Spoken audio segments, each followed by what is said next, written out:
सोना गोल्ड मानव सभ्यता के इतिहास में सबसे मूल्यवान और आकर्षक धातुओं में से एक रहा है। प्राचीन काल से लेकर आज तक सोने का महत्व आर्थिक, सांस्कृतिक और सामाजिक दृष्टि से बना हुआ है। ये केवल एक धातु नहीं बल्कि संपन्नता, सुरक्षा और प्रतिष्ठा का प्रतीक माना जाता है। भारत जैसे देश में तो सोने का महत्व और भी अधिक है, क्योंकि यहाँ इसे परंपरा, संस्कृति और निवेश के रूप में विशेष स्थान प्राप्त है। सबसे पहले अगर हम सोने की विशेषताओं की बात करें तो ये एक नरम, चमकीली और पीले रंग की धातु होती है। इसकी सबसे बड़ी खासियत यह है कि ये कभी जंग नहीं लगती और लंबे समय तक अपनी चमक बनाए रखती है। सोना बहुत ही लचीला, मैलेबल और तन्य डक्टाइल होता है, यानी इसे आसानी से पतली तार या पत्तियों में बदला जा सकता है। यही कारण है कि इसका उपयोग आभूषण बनाने में सबसे अधिक होता है। भारत में सोने का उपयोग मुख्य रूप से आभूषणों के रूप में किया जाता है।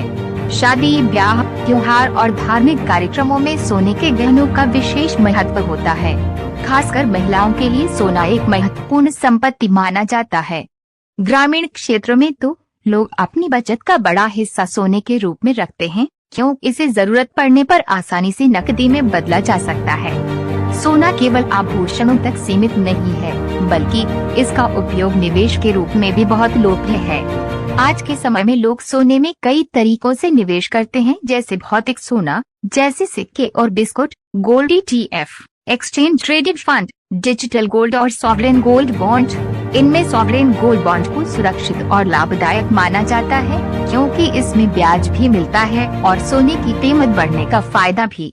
अब अगर हम सोने की कीमतों की बात करें तो ये कई कारकों पर निर्भर करती है। अंतर्राष्ट्रीय बाजार में मांग और आपूर्ति, डॉलर की कीमत, महंगाई, इन्फ्लेशन, ब्याज दरें और वैश्विक राजनीतिक परिस्थितियां सोने के भाव को प्रभावित करती हैं। जब दुनिया में आर्थिक अस्थिरता बढ़ती है तो लोग सुरक्षित निवेश के रूप में सोना खरीदना शुरू कर देते हैं, जिससे इसकी कीमत बढ़ जाती है।